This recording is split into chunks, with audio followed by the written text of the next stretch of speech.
Today, this video is going to be a little bit different, a little bit more personal, and a little bit vulnerable, which is very uncomfortable for me.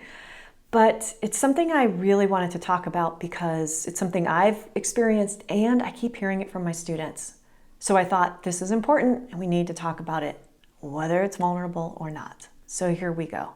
See, there was a time when I was so critical of my images that I almost never even shared them.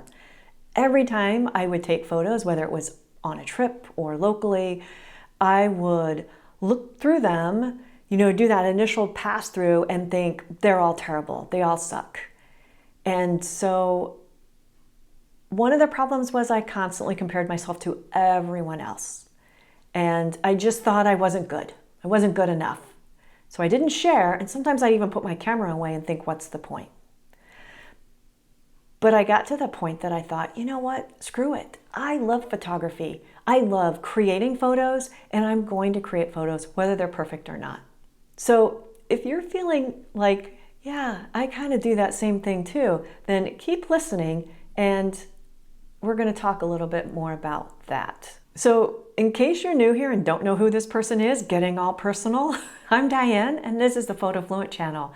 And here we teach travelers how to turn down that volume of the inner critic that you heard me just talk about, get creative with your camera so that you can create amazing photos when you travel, either for beautiful memories or scroll-stopping images on your blog. So like a lot of people, I had an image in my head of what I wanted my photos to look like.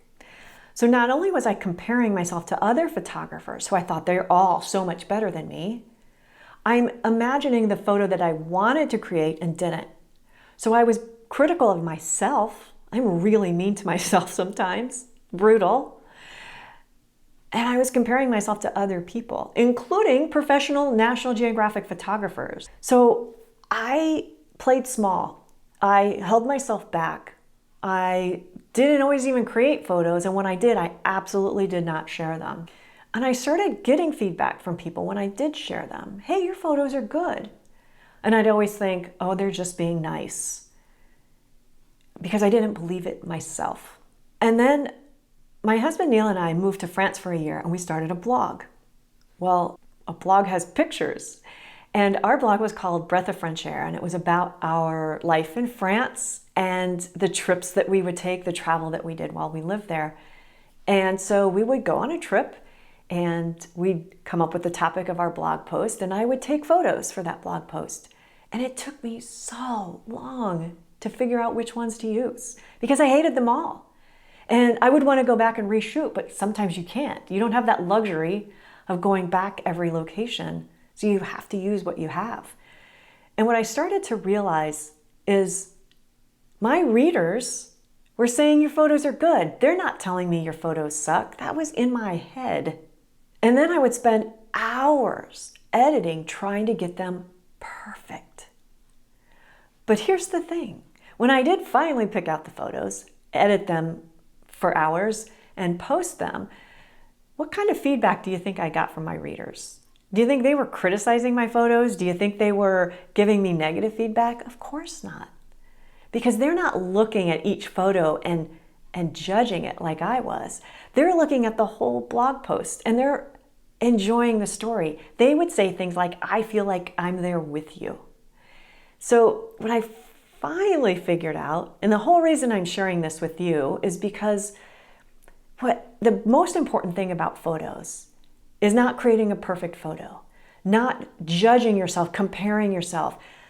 Think about what's the purpose of your photos? Why do you create? Well, first of all, for me, it feels good to create. I like to create things.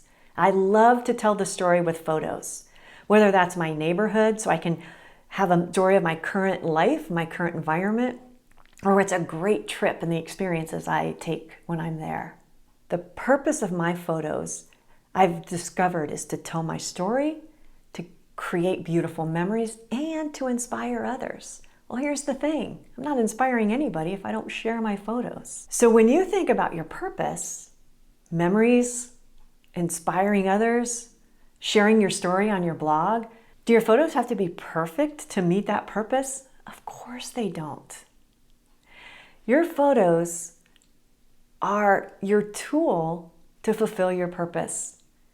And there are always going to be people with better photos, but there are going to be people with worse. But it doesn't matter. It's not valuable in any way to compare yourself to others with your photos. Getting inspired by other people's photos? Absolutely. Learning new techniques by looking at other people's photos? Go for it. But to compare yourself on a scale of good enough, that does not move you toward the purpose of why you take photos in the first place. So here's the moral of the story. Get out there and create photos. Create photos that make you feel good, that inspire you, that make you want to get your camera out and have fun doing it. And then, and this can be scary, share them. Start that blog you've been thinking about. Put them on your blog, even if you think they might not be good enough. Share them on social media. And I don't mean just with a few friends in Messenger. I mean, put them out there and let the world see them. And you know why? Sure, there might be some trolls out there that criticize your photos. Who cares? You don't even know those people.